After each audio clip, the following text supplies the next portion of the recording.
বেশি কৰে শেয়াৰ কৰবা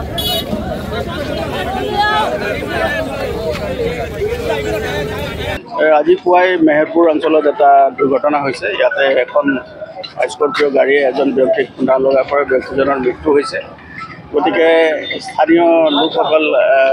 মানে ইয়াত ওলাই আহিছিলে ওলাই অহাৰ পাছত তেওঁলোকে रोड ब्लक কৰিছে আৰু কিছুমান দুষ্কৃতিকাৰী লোকে গাড়ীটো এটা স্কৰ্পিঅ গাড়ীখনক অগ্নিসংযোগ কৰিছিল আমি লগে লগে ফায়াৰ সাৰ্ভিসৰ মানুহ মাতি ইতিমধ্যে জুইচু নুমাই দিছো আৰু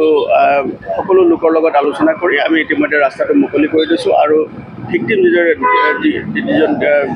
ডিসিজ বডি আছিলে সেইটো অলৰেডি আমি মেডিকেল কলেজলৈ আমি সেভ কৰিছো আৰু পৰিয়ালবৰ্গৰ লগতো আমি আলোচনা কৰিছো আৰু বৰ্তমান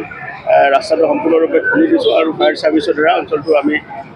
জুই লগা অঞ্চলটোত আমি সম্পূৰ্ণৰূপে মানে তাক ধুই চফা কৰি দিয়া হৈছে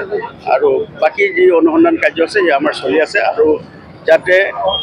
যি ভিকটিম আছে বা ভিকটিম পৰিয়াল আছে তেওঁলোকে যাতে ন্যায় পায় তাৰ কাৰণে আমি সকলো ধৰণৰ আমি তেওঁলোকক আশ্বাসন দিছোঁ আৰু তেওঁলোকৰ কাৰণে আমি যিখিনি কৰিব লাগে সেইখিনি কৰিম আৰু সেই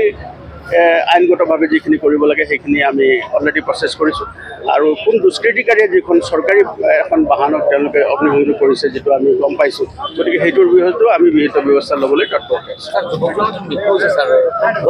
আছোঁ ইয়াৰে স্থানীয় যুৱক নাম কি স্যাৰ নামিম দাস সুশীল দাস তেখেতৰ বাকী আমি অনুসন্ধান কৰি আছোঁ গোটেই বিষয়খিনিত এতিয়া আপোনালোকে দেখিছে যে এটা বহুত এটা লোকৰ এটা ইয়াত আন্দোলিত মব এটা সৃষ্টি হৈ গৈছিলে গতিকে এতিয়া বাকী আমি লোকসকলক আমি সকলো ডিসপাৰ্স কৰি দিছোঁ আৰু এতিয়া বাকী আইনগত যি দিশ আছে সেইখিনি আমি চোৱা আহত কিমান হৈছে দুজন ব্যক্তি যি তাত গাড়ীখনত আছিলে তেওঁলোকে আহত হৈছে আৰু তেওঁলোকক ইতিমধ্যে মেডিকেল কলেজলৈ শিফ্ট কৰা হৈছে আৰু তেওঁলোকৰ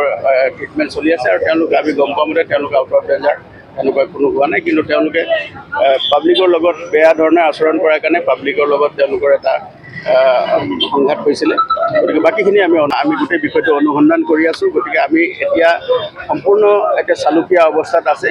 এতিয়া আমি গোটেই বিষয়ে আপোনালোকক ক'ব নোৱাৰিম কিন্তু মই এইটোও ক'ব পাৰোঁ যে যি অনুসন্ধান হ'ব সেই ন্যায়সংগত হ'ব আৰু সম্পূৰ্ণ আনবায়াস্ড হ'ব আৰু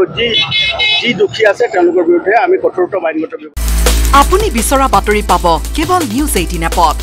নিউজ 18 এপ ডাউনলোড কৰিবলৈ স্ক্যান কৰক এই QR code Google Play Store to পাব এই নিউজ 18 এপ